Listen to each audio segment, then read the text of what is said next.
يا جماعة الكشح الحلة دي منو؟ انت كشعت الحلة دي؟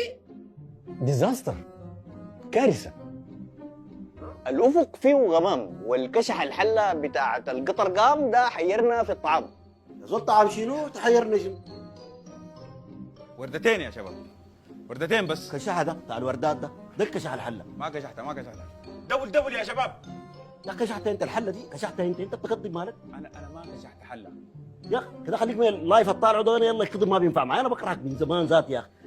انت سات علي اللي قال عليك الله، انت تلبسنانا في الواتساب يا حرام يا كذاب. يا حبيب انا ما كشحت حله، ولا عارف عزه كلام الناس ما بهزه.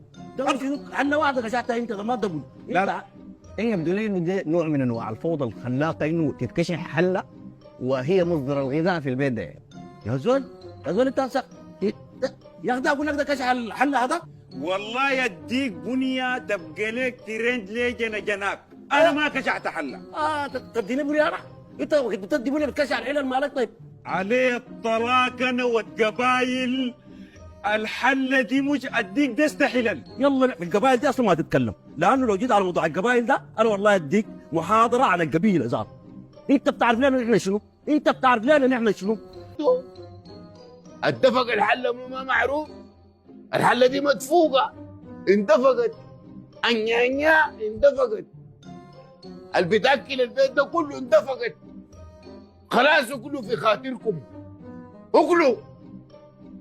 وانت بالذات ابن الدارات ده عامل زي الفحيش كده. انا افتكر انه ده تغول على حقي في المعيشه في البيت ده، وانا لا اقبل هذا التجريح بتاتا. انت ده بالذات دفقت الحلة دي. ليس بالخبز وحده يحيى الانسان.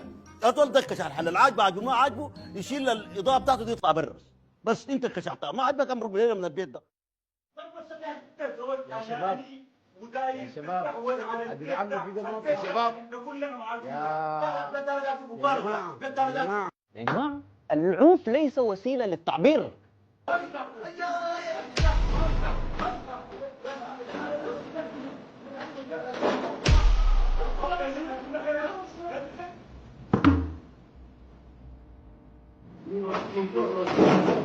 يعني هي طلعت من اطار الفوضى الخلاقه لفوضى مدمره يعني.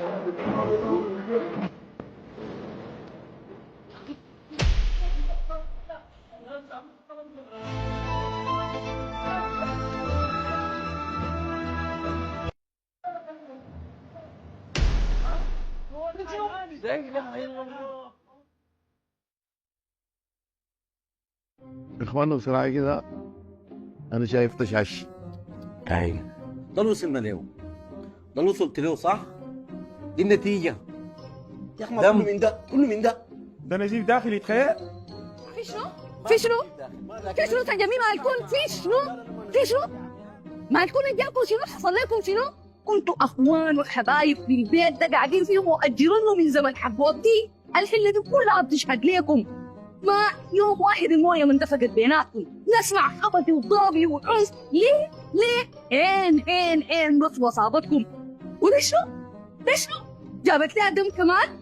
شوفوا قعدتوا مع بعض وحليتوها اخوان، قعدتوا ما قعدتوا ارجو راجيكم. شوفوا انا بصرف لكم كيف. ده نزيف داخلي تخيل. نزيف داخلي ده. ما في نزيف داخل، لكن نمشي المستشفى عشان نشوف الحاصل. لا ما نمشي المستشفى. لا نمشي المستشفى، لازم نجي. يا جماعه ما في مستشفى يا اخوانا. الراس مفتوح، الراس مفتوح. يا اخواننا خلوا الكلام الكثير، خلوا الكلام الكثير بس. مع اختلاف ارائكم دي كلها انا داير اوقف الرعاف ده بس.